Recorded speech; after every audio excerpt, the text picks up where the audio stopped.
to what this year brings. Just one quick note, in case you haven't seen it on Facebook, the online plant sales have started with April. Our president-elect, right? No. Yes. You got it? The website, if you don't know, is gcmgtx.org. Or if you would prefer to go to a shop, the address is 4037 Stockdale Highway. And I'll give you just initials. Got lots of tomatoes, herbs, and cauliflower and zucchini right now. Well, Brenda, if they couldn't get that written down, they can check with us after the class here, and we'll have that address, they can write it down there. Okay. Cool. So today we were here to hear about composting from Peter Hernandez, who is one of our own master gardeners. He was in class 30, and some of his other accolades that he's completed and involved in. I said I was in class 37. He was one of our instructors on composting along with ocean compost. And we all had a nice plastic tub with some fresh worms and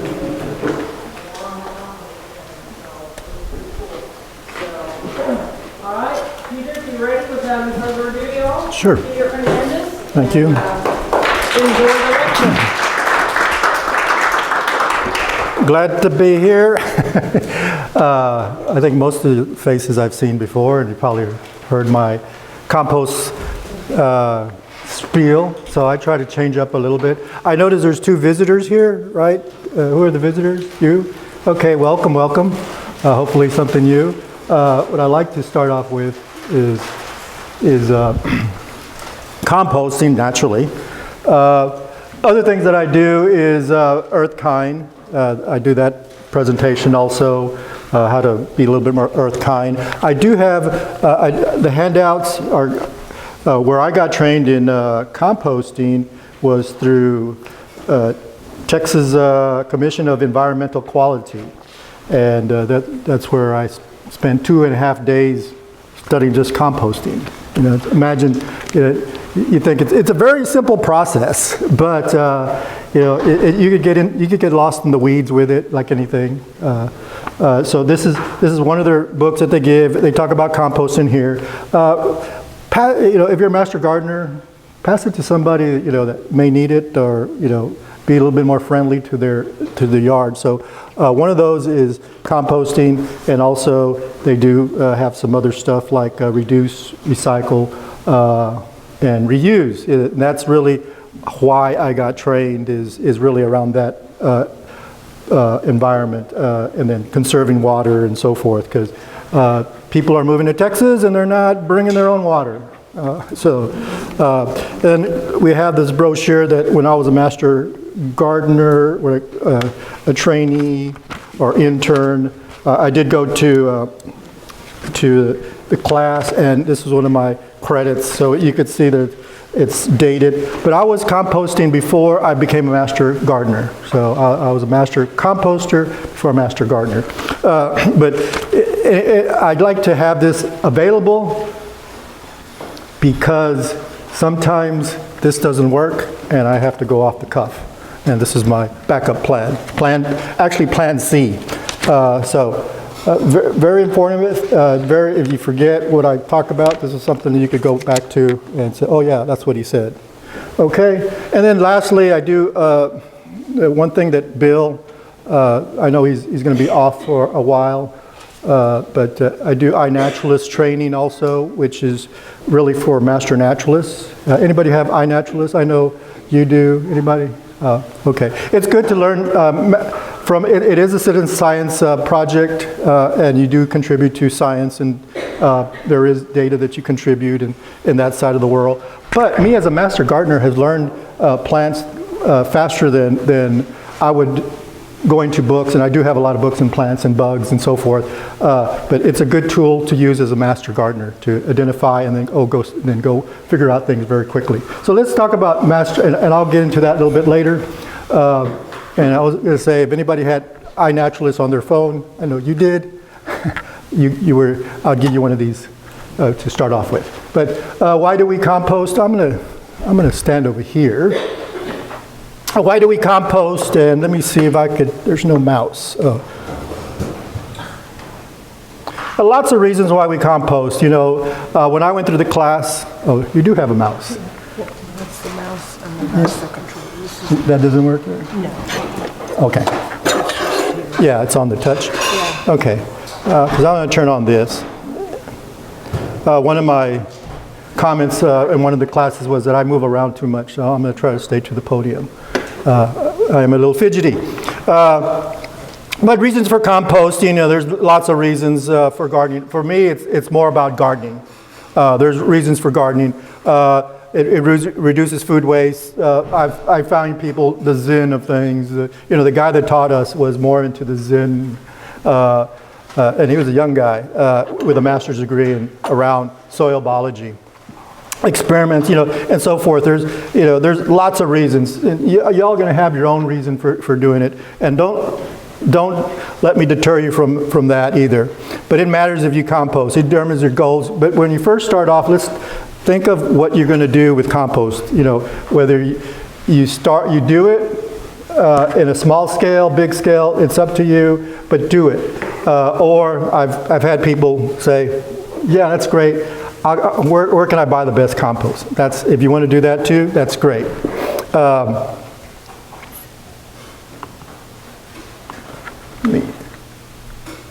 And again, one of the reasons we do what I was taught was because of reducing waste to the landfill. And I'm going to try to stay within an hour. I know normally when I've talked to some of the classes, they've given me 2 hours, 2.5 hours, and I could really talk about it. But I'm going to really zoom through some of these. So let's, you know, here's what you might find in this book. You know, it saves money. Saves time and effort, you know, keeping from bagging. It's negotiable.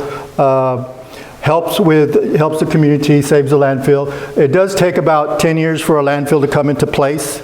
I know if y'all have been off Foster Road, that big mountain over there, has anyone been over to that big Foster Hill landfill? Yeah. Enormous.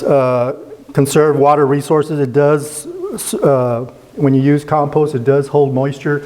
I've had somebody from the aquifer say that when you compost about an acre, it could retain up to a Olympic-sized pool in it, just in the moisture that it's holding in there. And a lot of times when I look over my yard where I have compost this year, it's already greening up. So it really helps in all factors.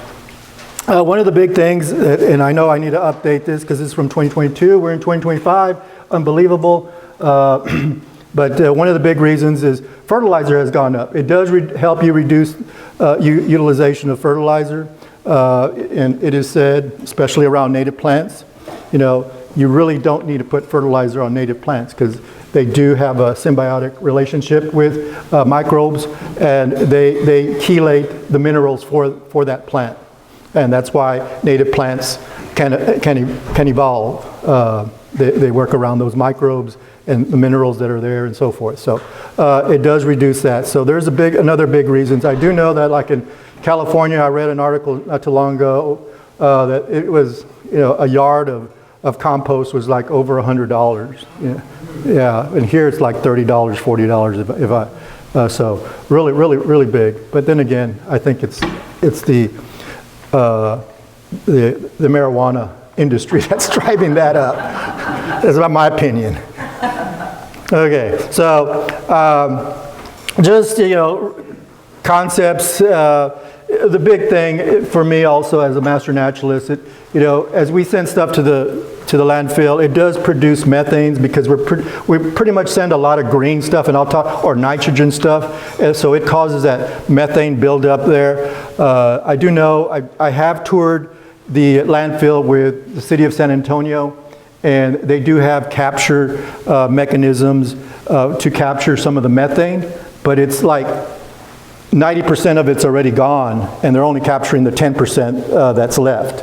And that's what they're off-gassing and getting the methane and using it for other sources within industry, but it's very small. So you'll hear people say, yep, they're capturing the methane off the landfill, but that's at the wrong end. Okay, so we want to eliminate that. There's lots of reasons for, lots of definitions of compost. I won't get into all of them, but basically in a nutshell, you know, anything that was organically living is being compost, you know, and is being turned back into a cycle into the earth some way, somehow. You know, I know I said I was a master composter before I'm master gardener. I think I was composting a lot before then. I was doing it wrong because I do remember my kids being toddlers back in the 89, my oldest. So doing it with them, I know I was doing it wrong. So hopefully I'll give you some ideas. If you're not producing, hopefully maybe you could tweak it and you are producing. But again, you know, from my original training, compostable is what's in green there, yard waste, trimmings, foods, wood, yes, and they didn't put paper, but I use paper a lot and cardboard a lot, and it just depends on the type of paper. This kind of paper, glossy paper, I do not use, but newspaper, they're done with soy ink, I will use that. So it depends on the paper. So I could pull that 33% up to probably 40% in my yard. I do use a lot of cardboard.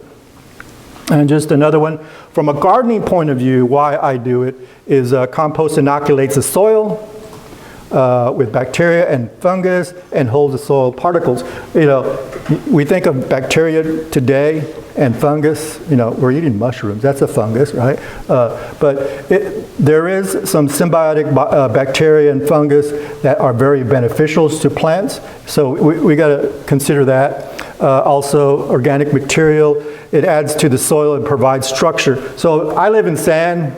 Anybody live in clay? Yeah, clay.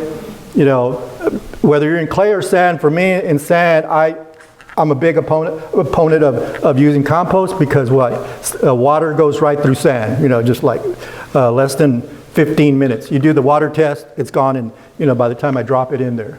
But with compost, it's holding that moisture. In clay, you know, how many in clay soil? I know my little sister, you know, you get those cracks in the summer, put compost, see if those cracks come back. They probably won't. Yeah, because it starts breaking up the soil, the clay particles, and loosens that up. So it mellows that down somewhat. Yes. You have questions at the end? Oh, whatever. Okay, because I don't want to slow you down. Okay. 'Cause I need everything, but tell me about the difference between paper and cardboard and why you're. I will in a bit. Yeah. Okay. Okay. Yeah. Yeah. That's so. Yeah. Very, very good. Hold that thought. Okay. Composting and encourages roots stimulation. Ooh, that's an interesting one. As I was mentioning with native plants, the relationship, why it's stimulating the roots is that the microbes are chelating minerals for the plant. And what is the plant doing? It's creating sugars, and some of those sugars are going down to the roots and giving it to the microbes. So there's a symbiotic relationship, and that root stimulation starts going on. And that's where the stimulation, and you can see here, this is bluebonnets, and where the one on the right does not have compost at all. It was just in a sandy soil, and the other one was just so happened I was composting around a oak tree, and it just like took off. It doubled, you know. So that stimulation really took off on that end. Top dressing with compost. Now I hear people, and I think, I don't know if it was in this, but I did see an article from the state that said use compost as a mulch. In my opinion, no. Reason being is you now created these microbes, and you're really creating a soil biology, and then just to throw it on the ground and let the UV light, UV sun come and destroy those. I say mulch over it and then protect that, because it is a little biosystem that's system that's it's being developed, and you're killing it with the sun. So that's another thing. You don't want to really leave anything exposed, bare soil anywhere. Lastly, moisture, holds moisture. We talked about that. So no matter what I say here, what the way I'm doing it may not work for you, but I do want y'all to walk away with your own intuition. It's like I always compare it to cooking. And y'all probably heard this joke, or this comment. When I moved to Corpus for the first time as an engineer, my in-laws gave me a cooking book. My mom gave me a cooking book and everything, and I used it religiously. After a while, I stopped. A pinch of that, and a pinch of this, and knew how to do it through intuition. And that's the way cooking compost is, in my opinion. So learn what works for you. Okay. So let's go through some of the basics again, and I'll cover. So we do need, and this is a 5th grade question because it is on their STAR test. Come to find out. What are the ingredients for composting? And these are the ingredients: water, carbon, nitrogen, and that's the feedstock. Now, and oxygen is the other one. And I'm talking about aerobic decomposition. So aerobic, and then within aerobic, we all have different feedstock. I know you said you had chicken manure. Who has chicken manure? I don't have chickens. I use a lot of, believe it or not, coffee grounds from Starbucks in Floresville. There's a new Starbucks, and they just give a 50-gallon coffee. I mean, it's there. It's full of nitrogen. I use that. I got neighbors that have horses. Every 1 out of 4 neighbors of mine have horses, so I use horse manure. So we all have different feedstock. Maybe you just have kitchen scraps. That's fine. But we all have different feedstocks. Okay, and you'll hear me say carbon for browns and greens for nitrogen. So if you hear me say greens, that's what I mean. Okay, so we're combining those carbon, nitrogen, water together. And this picture is actually from my class. And I, again, as the grasshopper becomes the domasta, you start rethinking a lot of these things. There's your H2O, your water, your supply of carbon-nitrogen ratio, and you produce compost. He called it bugs. As a master naturalist, I call it decomposers. And decomposers are anything from microbes to it could be earthworms, it could be pill bugs. Pill bugs are very good decomposers.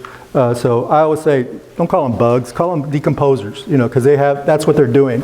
And I did have a 5th grader say, well, look, you're doing CO2, you're producing CO2, that's bad for the environment.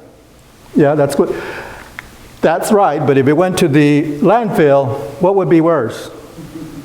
Yeah, and besides, when you do put compost under a plant, where the source of CO2 that the plant is using to convert into oxygen is right underneath that plant. It's not from the atmosphere, it's basically all from underneath it. So it's that that breakdown is happening, but it's not as bad as it would if it went to the landfill. Now, question: how often should you compost? Or put into your garden? How's that question? Should you do it annually, twice a year, once, walk away from it, you never have to do it again? Anybody? How many? Okay, who works at Red Barn? Because I know Red Barn does it at least once a year, right? Twice a year? Yeah, twice a year is to me is optimal. You really get a good production off twice a year. Once a year is good.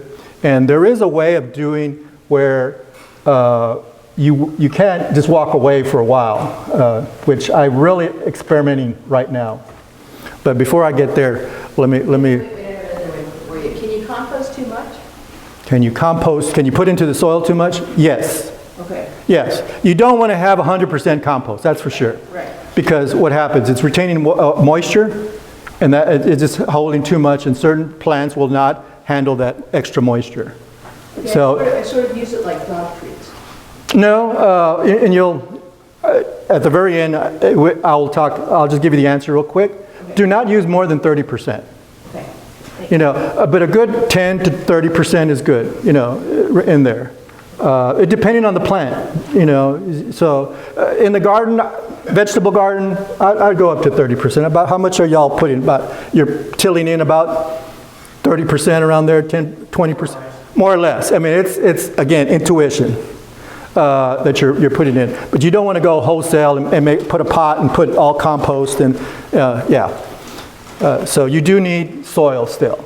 You still, like I said, those microbes are chelating the minerals that are in the soil. So sand, clay, silt, those are all still needed. Yes, very, very good question. So here's the formula for right up on top, browns, carbon, you know, those are all the carbons, greens, you know, greens. You can see coffee grounds is, you know, again, a fifth grader said, well, coffee grounds they come out of my mom's coffee pot brown. So how can it be? It just, molecular makeup is more or less, most of them are called greens. It is a green. And one thing I would say about coffee grounds, why I like coffee grounds, I know, is that with horse manure and even chicken manure, it burns, it goes up real quick as far as interaction in the compost, and then it drops real quickly. It cools off real quickly. With coffee grounds, it kind of stays a longer interaction, and composting is a lot richer, in my opinion. Tell that to Mrs. Olson. So let's talk about ratios. So this is kind of like the throttle of composting. You know, depending on your ratio, if you have you could have a ratio that makes it real cold. If you have a very high in carbon, and if you have the right Goldilocks thing, and if you want hot compost, you could have hot compost, depending on that ratio. So if you're doing vermicomposting, you don't want to fry them, so you don't want a hot compost. And I'm very aware when I do my vermicomposting how much carbon, nitrogen I'm putting in, and I tend to lean more on the carbon with my worms. But if I'm out there with my coffee grounds and Starbucks stuff, I want it burning my leaves real quickly and producing within 3 months or so or less. So I up the ratios between carbon and nitrogen, and I'll get into that. So that's my throttle right now. Okay. Some of the questions I've had throughout the year is, what about onions and citrus? Can we throw those in because citrus will make it real acid. In my compost, I let it break down, but in my worm bin, I don't. It's very acidic to the worms. Likewise with onions. And I kind of consider, and I know we're talking compost, but I'm diving into vermicomposting a little. Onions is kind of like, you'll make them cry. You know, if you cut onions up, you'll make them cry too. So they're very sensitive, just like we are. You put in peppers, jalapenos, you know, they're gonna feel that, just like us. You know, whatever comes in, goes out, you'll feel it on both ends. So do they. So wood ash is another one that I get a lot of questions on. Can I throw wood ash in there? If it's white wood ash, burnt, that means it has oxygen, and it's been burnt with oxygen. But biochar is another, and there's a link there. And we could talk about biochar by itself in a class, but that's making carbon out of no oxygen. With pyrolysis is what they call it. Anybody heard that? Okay, so that's doing it. That biochar is acceptable, and I'm starting to put it into my compost bin very slowly, You have to inoculate it. You cannot put it into the soil. You know, we have our water filters and a lot of our filters that's what they're using. They're making biochar, and that's what very good source of filtering. But what it does in the compost, it creates it's like here, if you were to look out the window, these are all single dwelling homes, and there's, you know, single living. But with biochar, that kind of carbon produces like condos for microbes, and they tend to stick around a lot longer. So that's why biochar. So there's a very good article there. If you want to read it, you can. Oak leaves is the other one. I get a lot of questions. You know, they don't break down. My answer is shred, shred, shred. Manures, you know, we'll talk about manures, but just be aware, manures, you know the ratios of manures, and I'll get into that again. I know I'm pushing all my questions to the next slide.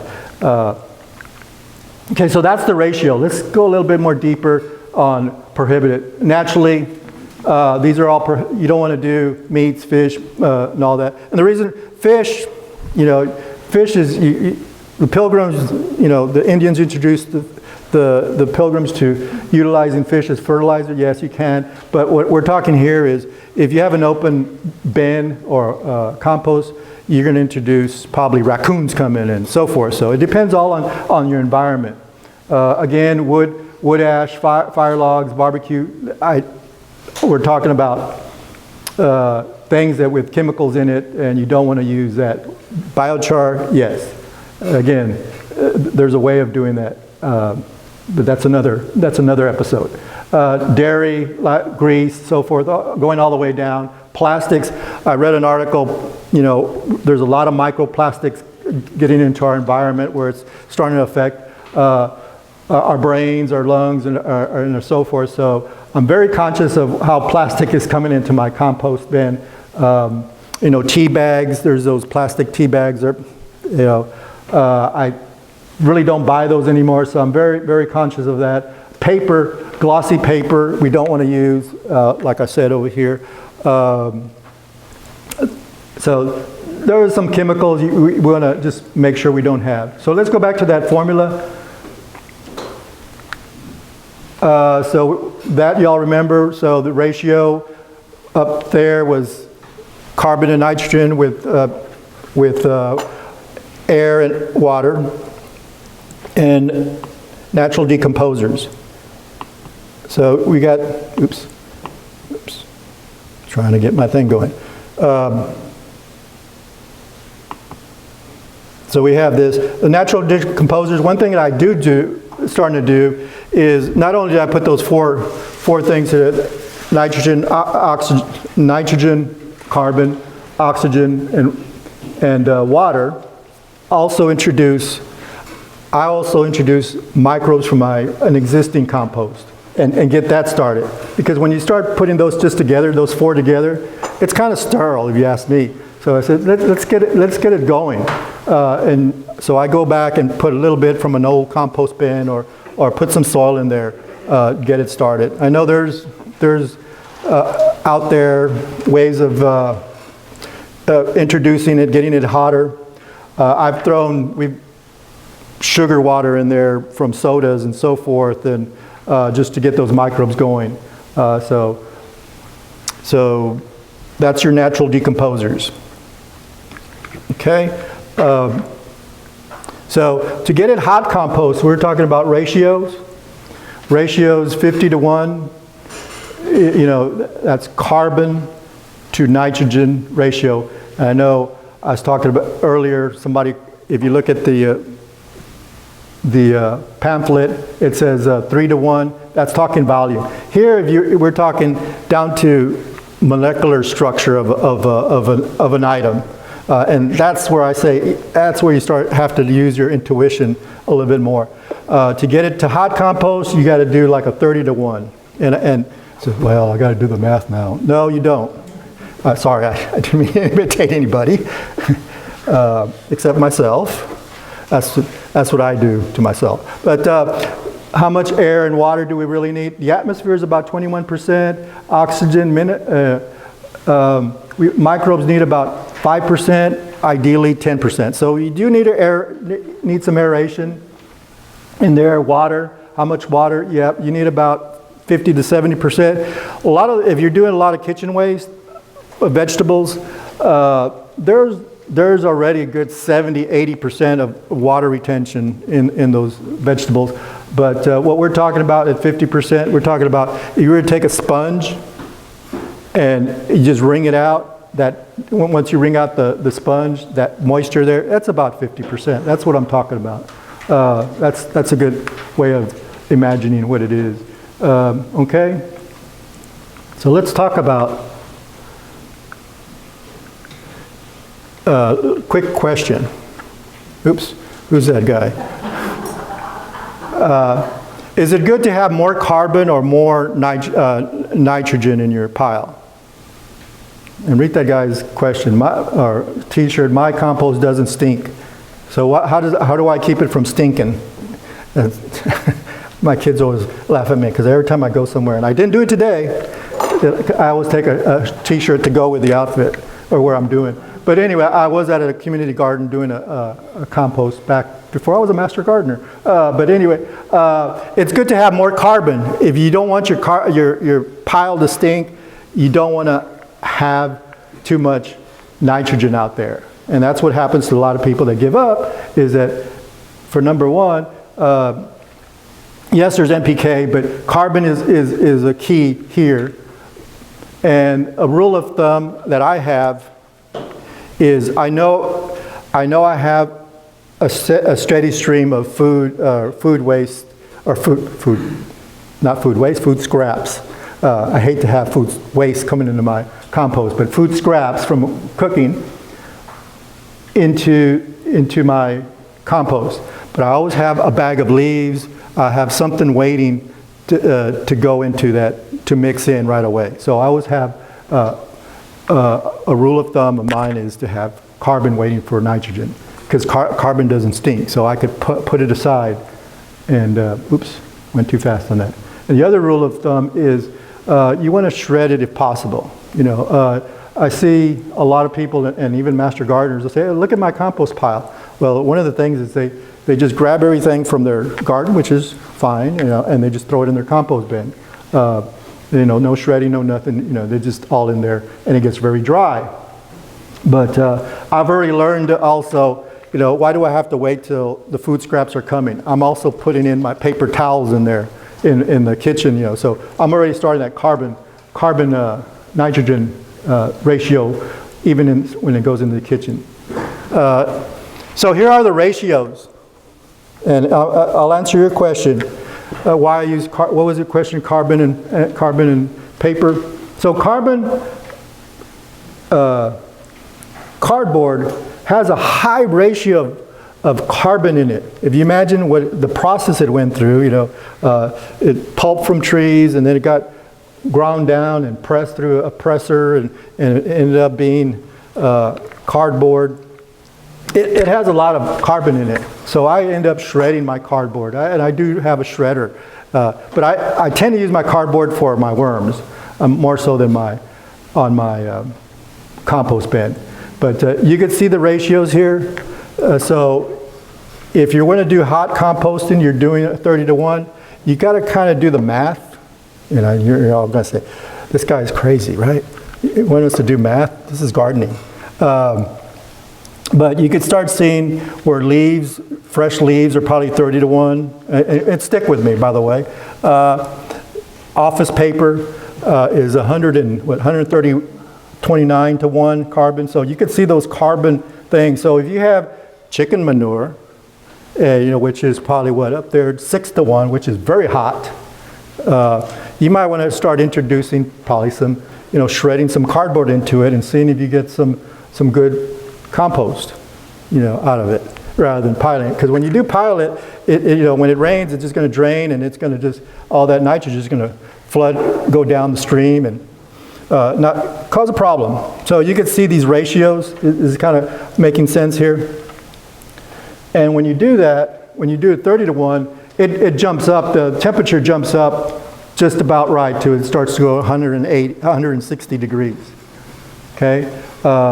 If you're in the cold side, let's say 60 to 1, it takes a little bit longer, probably a year, but with 30 to 1, it'll be done in less than a month and a half. Okay? So, we're not going to do the math, right?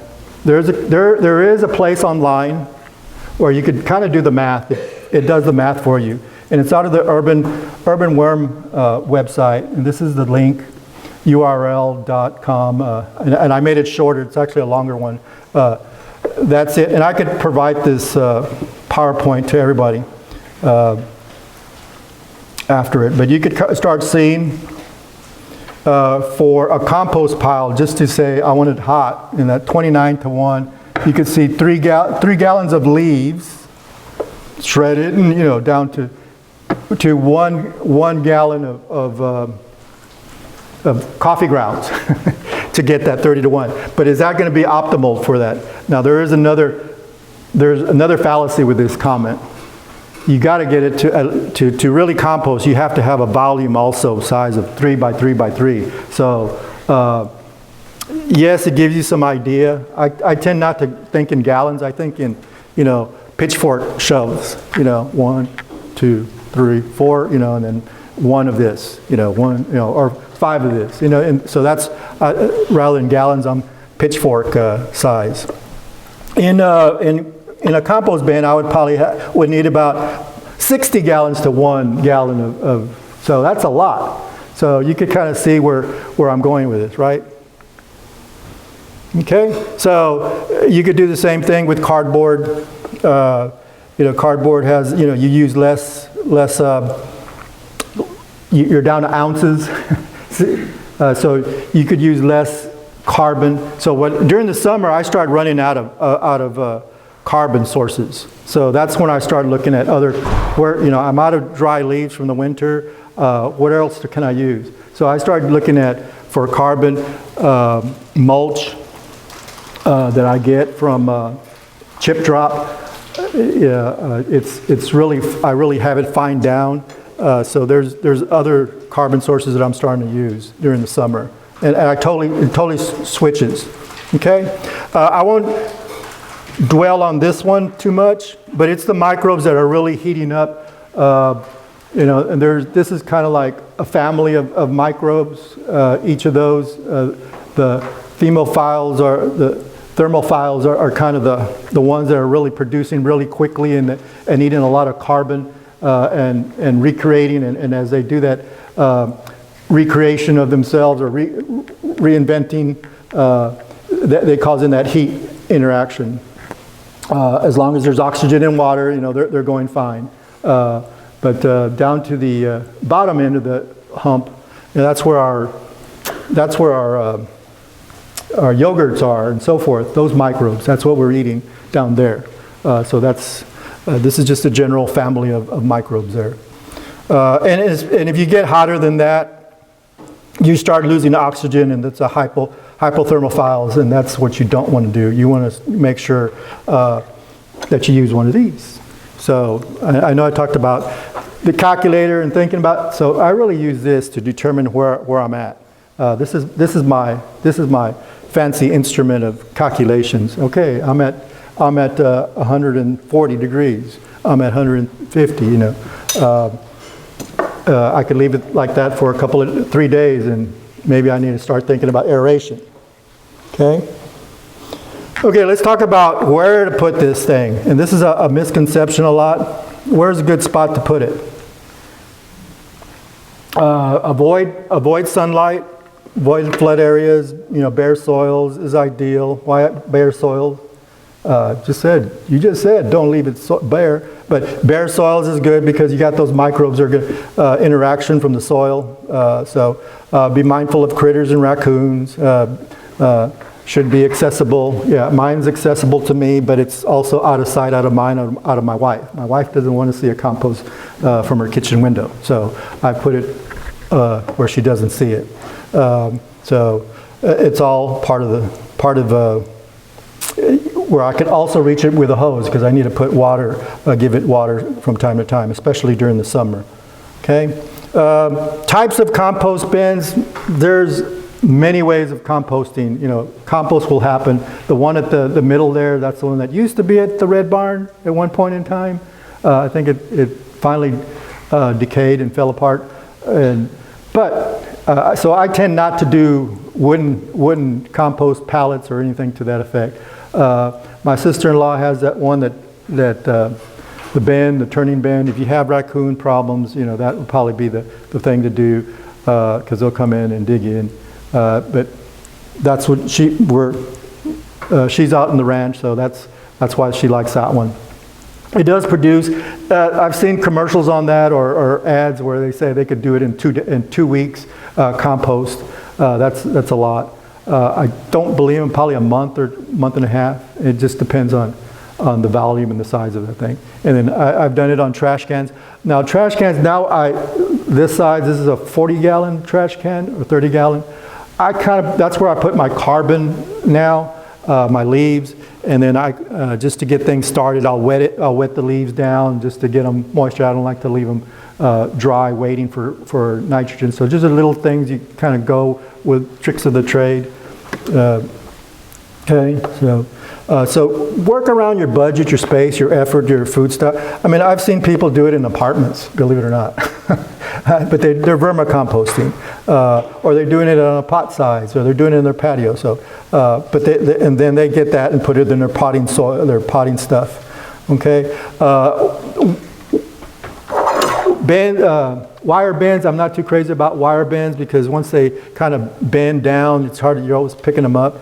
The one that I really like is this GeoBend, and I do have a slide for that at the very end. And I think that's what some of the community gardens are using that we support. And then hot compost, you'll hear a lot of different names of hot composting versus cold composting. I'm not going to go through all of them. The one that kind of sticks out, leaf mold composting, that's what I'm kind of doing now while I have carbon waiting for nitrogen. I'm kind of starting that leaf mold process by keeping it wet and moist until my greens come. Okay, and that bottom one was a commercial, kind of a commercial one. New Earth, that's how they do it. Just to put a plug in for New Earth, I'm not getting anything from New Earth. They do give a discount to Master Gardeners here in Guadalupe. That's off of I-10. Everybody know where that is? They will give, I think, not retail but wholesale prices to Master Gardeners. You just got to tell them you're a Master Gardener, show them your card. They may ask. Last time I was there, they asked for a list of all the Master Gardeners in our chapter, and I provided them that, and so I don't know if it's current anymore, but they will ask, but they do give me the discount. So just because I can't make enough fast enough. Layering, that's good. I tend to start mixing it right away, keep it browns and greens, you know, that's a good way. The lasagna method is great. You just don't want to just put all greens, you know, for several feet and then you put your browns. You really want to blend them in. Okay, what else? I think that was a video. This was a video. Oh, it's going to hit. I don't know if it's working on this Mac. Okay, yeah, that was just a quick video where it was 55 degrees outside, and my compost bin, I stuck this thermometer in it, and you could actually see it accelerates all the way up to 150. So you can get it hot. So I know my ratio was almost a good 30 to 1. So that's my calculator. It's this little bitty thing. Okay. Oops. Am I going the wrong way? Again.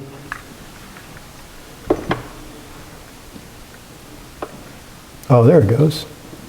I don't know if you want to see that or not, but it does accelerate to that. Then harvesting it. Everybody, who was composting here? Are y'all harvesting your compost? Okay, good. I use down below here. I use this little strainer. Oh, and I've made it to the size of my wheelbarrow. where it fits my wheelbarrow, because everything I saw online was too small for what I was using. But it was 2x4s.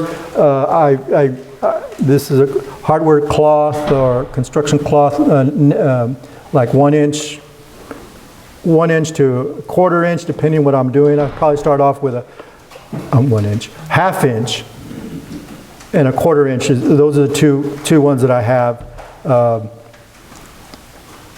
So I kind of take out the big things. The other thing is step 5 on your brochure. There is just, again, how do you bring it into your garden? Once you've sorted it out, apply it. Put 1/2 inch to 3 inches of well-finished compost into it. Twice a year is good. I think is optimal. Vegetable gardens is great. Native plants and flowers, and I will talk a little bit more about the difference between putting it on vegetables versus trees. But before I get off this slide, another thing you could do with it is compost tea. Anybody doing compost teas? Okay, good. Compost teas is another way of getting those microbes into the soil. That you could probably do we could do another class on that. I always want to do a compost tea here and give that compost tea on what we did. But just talking about compost tea, it's nothing that you could drink, and I got to say that because I did have somebody come up to me and say, can you drink that tea? She must have been really hungry or thirsty. That's all I got to say. But here's a good method of making compost tea. I don't know how you make yours, but I do bubble it for at least 24 hours, and I do want to use it very quickly. I don't like to leave it sitting around. I use just a aqua pump and a paint strainer. I know when I first took this class, the guy said, I'm using a old lady stockings. And all the ladies just said, using what? But paint strainers work fine. You could buy those at Home Depot. And you don't have to, us guys don't have to go into the store and buy stockings and then say, oh, what are you using those stockings for? But paint strainer really works from Home Depot. I really like them. They're big bags, and they work really fine to put the compost in and then really aerate it, get that air in there. Now, other the things that you could put in there, depending on what you want to do, if you're doing vegetables, you may want to have it more bacterial dominant versus fungal dominant. If you're doing around soaking trees like fruit trees and so forth, you may want to be more fungal dominant, and I'll show you why in a second. Because as you get down this scale, grasses and our shrubs and vegetables tend to be more bacterial dominant in microbes. So you got all these different species of microbes in the soil, and they'll tend to gravitate. Trees will create a lot of fungal dominant. If you think about mulch, you lay it down. What starts happening when you put mulch down and it rains and it's kept that moisture, what stops popping up? Little mushrooms. So it's becoming more fungal dominant, and trees love that. Where vegetables and flowering plants love more bacterial dominant. So when you make your formula, just be aware what you're making it for. And I don't know if you do that or you've thought of that when you do yours. No, I'm writing that down right now. Okay. So that was a big aha when I saw this way back. I've noticed the effects. That's why this is so exciting for me. Yeah. Okay. Well, good. I'm glad I got somebody excited. That's the name of the game. So you have those are the formulas for each of those. What are you putting, the additives, okay?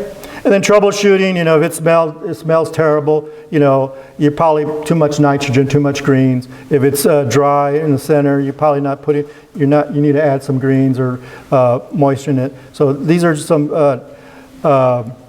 use your thermometer, figure out what it is, is it too dry, or too hot, too cold, where do you want to be? Also, you really want to have that 3 by 3 by 3 minimum size of a compost bin. I've seen people trying to do it a little bit smaller and they say, well, we're not getting it there. And I've had master gardeners say, yeah, I'm not getting there. And well, they've kind of done a little pile, little ant piles, and they're thinking they're composting. They're not. You got to get you got to get that mass there. And that's why I kind of like the GeoBins, because it gets that mass together. It has the right size, right volume. It aerates it all around. It doesn't deteriorate, so forth. Okay. So mulches, and really mulches, I won't cover that here. That's just kind of a bonus, but I will cover chip drop. I talked about that. I do get has anybody heard of chip drop? I think, if you've been in my class, chip drop is a free service. Supposedly, you can contribute to the landscaper or to the arborist that's bringing you the mulch, rather than driving all the way to the landfill or to the city dump. They'll actually bring it. If you're closer, they'll bring it to you and they'll drop it at your house. I do have some room for it, and if you look at this bottom, I got 60 yards last year of them dumping it, and I used it all on my property. But by the time I got to the bottom in the summer, that's the mulch that I use for my compost. It was so fine. It's been so weighted. It was so broken down that that was my carbon source during the summer. So it came in handy, that part. The only negative things that I've seen about that, if you don't tell them that I've had invasive plants come or be shredded, like China berry. I did notice, being that I do iNaturalist, I now know I could look at it and say, okay, what was this berry? And it came up China berry, and I looked up China berry. China berry is an invasive. Do I want China berries in my yard? No. Although they have a pretty flower, but they become very aggressive and they weed out a lot of other native plants. So just an FY. Also, different mulches. There's the organic mulch and versus inorganic. There's a place and time for each of those. One thing that this is actually from AgriLife Extension. One thing that I'm starting to use is green manure, or trying to, as my garden rests for the winter, I'm putting something green over it to aerate, like vetch or soy, just to get it more nitrogen in there. So that's another kind of a cover crop. Be aware of bringing in disease or insects, leaves, and there's your China berry picture there over here. This is what they brought me, which I put on the description. I guess, and most arborists don't know their plants.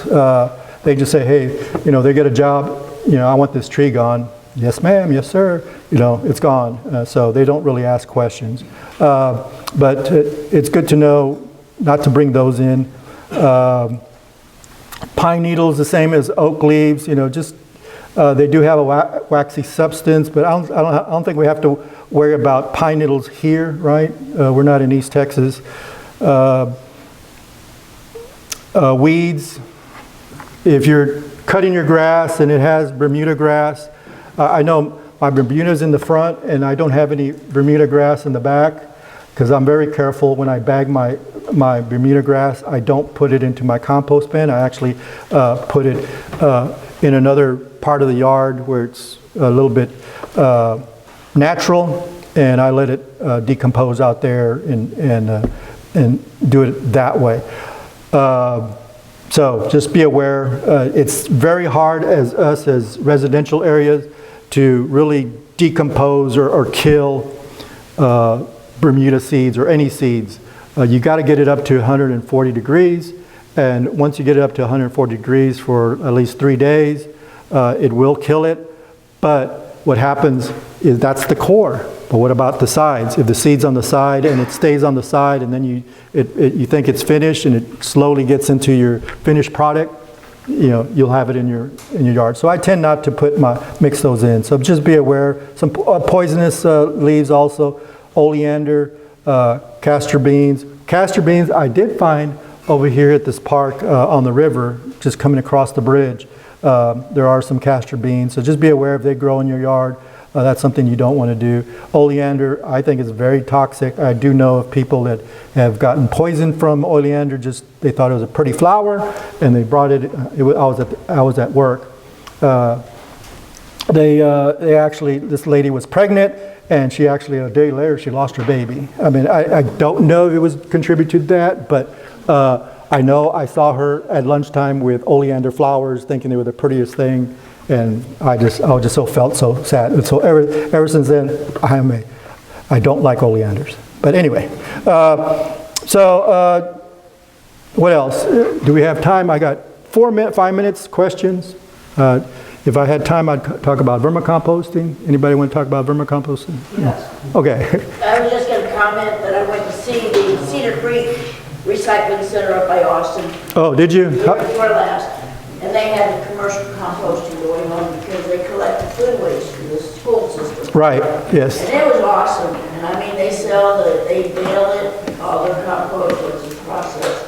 And it looked good. Right. I don't know if the one in San Antonio does that. Yeah, they do. Actually, San Antonio sends it to New Earth, and New Earth processes it for San Antonio. Yeah, they do a lot of that. Also, be aware, especially in Austin, because I used to live in Austin. They have Dillo Dirt. Everybody aware of Dillo Dirt? Okay, Dillo Dirt is actually sewer sludge. So if you ever been to anybody been to a sewer plant? I've been to a sewer plant. Just make sure you get a clothespin going in. But it is a compost process that they do to get the water to go clean out. They do go through an aeration, aerobic process, and an anaerobic process. In the after the anaerobic process, they're actually taking all what's left of poop and putting it in fields. That's the Dillo Dirt, and they're actually mixing it, and they're actually selling it in Austin. I know they're selling it here too. I accidentally bought it from New Earth one day. I said, just give me something for my landscape, and they gave me. And after I had bought it, I came back and I said, I bet you they gave me something similar to Dillo Dirt, and it was sewer sludge. It has a little bit of sewer sludge in it. So be aware, they do sell that. I know in Austin it's called Dillo Dirt. I don't know what New Earth calls it. How is that good for your garden when you're not supposed to use human waste in your garden? So how does that work? They are really processing it a lot. I mean, if you go to, I've been to the one here at Sauce. Is it Sauce that runs it? They go through, again, they go into aerobic processes, and then and it's huge. And they go through anaerobic processes, which heats it all up. And then they dry it out in the fields, and then they use it. Yes, I agree with you. I don't like it. In the garden, I don't like it, but landscapers will use it for grasses. And I think that may be appropriate for grasses, that nobody's is gonna eat from there. Maybe your goat or cow or whatever. But landscapers use it. Just be aware of that process. They kind of claim they do test it. There's no heavy metals in it, but you're still taking a chance. I mean, I've seen the whole process. Me personally, I would not take the chance of using that kind of sludge. But I know I said it kind of rough there. All right, any other questions? Yeah. Are you familiar with any good electric shredders? Yes, okay. What I'm using for electric shredders, and I'm using it on cardboard, I go to Sam's and I buy something 12 pages or better, and they'll last me, I'm on my second one, to tell you the truth. The first one lasted me about 4 years, and then... I'm more interested in shredding leaves and okay. twigs, things like that. The good shredder for leaves, and I wasn't gonna make a video on this, but I actually pile my leaves, and I get my lawnmower and I just with a bagger, and I just shred it that way, and it gets it down to less than a 1.5 inch. There are some shredders that you could buy that are just like, you put a bag on it, and it's like a little weed eater. They're less than $100. The thing about that one, I do have one, but it causes a lot of dust, and then and wear a mask when you're doing that. So I just find it easier with my lawnmower and bagger to do that and just put it over there. That's I'm sorry. Yeah, the different shredders. Yeah, I guess I got 3 shredders. So I was thinking. On animal manure, deer manure, would that be similar to like rabbit manure? I would say so, because they're carnivores, no, herbivores. Yeah. So yes, yeah. Yeah, so rabbit manure is very good for vermicomposting. As a matter of fact, one guy in Austin, one of my mentors, he actually had a rabbit cage, and below the rabbit cage was his vermicomposting. And so the poop would fall into there, and they would just digest it and break it up, and boof. So it is very perfect. Chinchillas, I had somebody with chinchillas, and they say it's the same thing. Yeah, I would say so, yeah. Yeah. Okay, any other questions? Question. Yeah. On cardboard, sometimes they have the fibrous threads or the tape that's on. I don't use it. I don't, the one, and I know what time, but what I do for cardboard, I don't use my Amazon. My wife orders a lot of Amazon boxes. I put that in the recycling bin. I don't want to spend time taking off the tape, the labels. The labels, if you saw, those are BPA labels, and if you're familiar with BPA, it's bad for you, right? So you don't want to shred that into your garden. So what I normally do, I'm a Sam's customer right now. My wife wants to go to Costco, but for Sam's, I go to the paper item, or toilet paper and towels. Well, between the towels, those stacks, I pulled those cardboards out, and that's what I shred. Yeah, that's what. And as a matter of fact, if we did those that did my vermicomposting, that's what we were shredding, right? We shredded cardboard from Sam's, and so that's what I'm using. I'm using big sheets of cardboard. That's good to hear, because I don't really have a. Yeah, for a while. Yeah, for several years I did do, it was a good stress reliever just to break the cardboard up, so, yeah. And My compost bins are open. Would I do better by covering it with black plastic? I tend to use burlap. I'll use, you want to aerate it. The reason why I get away from plastic is it'll break down. The UV will break it down, and then you have these little micro plastics in there again. But so I use burlap.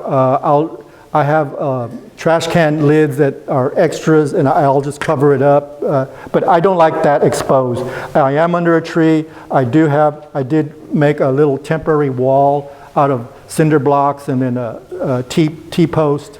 And I had some extra scrap of wood, and I just made my own personal wall facing west. So when it would shade it from east to west. The tree is shading it from the east, and the wall is shading it from the west.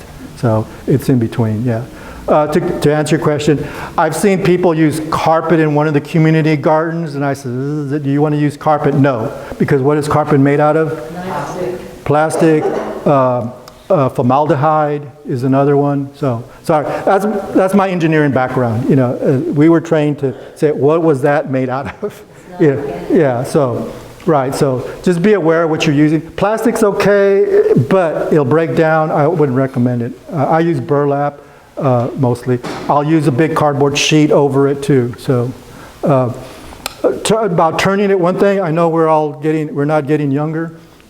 One thing, I don't turn it every 2 weeks or so. I do use a rock bar. Everybody would know what a rock bar is. I'll go in, I'll poke the rock bar, and that's how I aerate it, first. And then when it's really processed, I'll flip it over to a new one, and then and that's really my finished product over there. I'll probably give it another couple of weeks, and you could see how it's, it was this high. By the time I'm You know, I've aerated, probably I'll come in a week later with a rock bar and just put holes in it. I'll put PVC in the middle, you know, with holes just to aerate it, so forth. So that I do a lot of aeration, not by flipping it. And I think that's one of the common misconceptions. You got to flip it. I'm thinking of getting my leaf blower and putting PVC pipes through it, and then putting my leaf blower underneath. You know, just to air it. You know, that's another simple way. I haven't gotten that far. I tried that PVC I was talking about in the middle. I tried doing the air blower through the top. You know, all I did was all it did is it just blew in my face. So that was wrong. So, all right. So. If you're using horse manure, do you have to wait a certain amount of time before you can enter? Good question.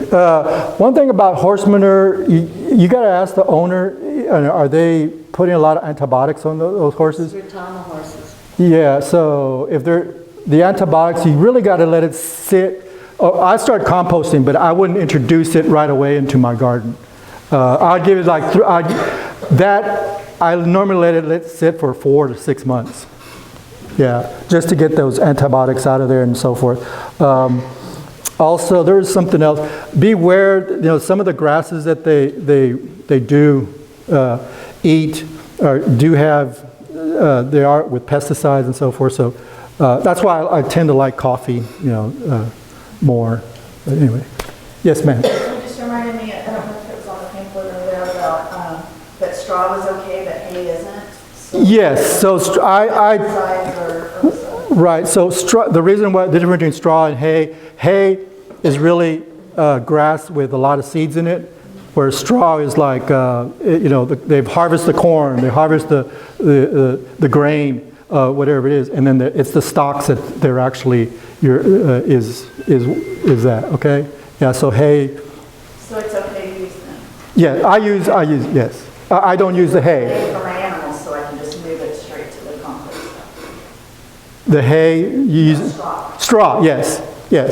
I'm using straw even as a mulch on my vegetable gardens. Yeah, and then it's hard to find organic straw. I mean, I don't use a lot of it, but the straw that I use for my garden is I'm buying from Tractor Supply, and I always got to tell them, is it organic? No, but it's safe for animals. So, all right. Any other questions? Just one quick one. How big a PVC pipe are you sticking in? I'm putting a 4-inch. I don't think I had an example. Did you drill holes in it? Yes. Okay. Yes. Yeah. Okay. I'll stick around for, if there's more questions, I'll be around for another 30 minutes. I just want to make sure and ask, please complete the surveys and turn them back in. They help us to improve the programs, and so it's very important if you would go ahead and complete those and get them turned in. And otherwise, y'all have a great day, and I hope some of y'all got some of that wonderful rain we've had.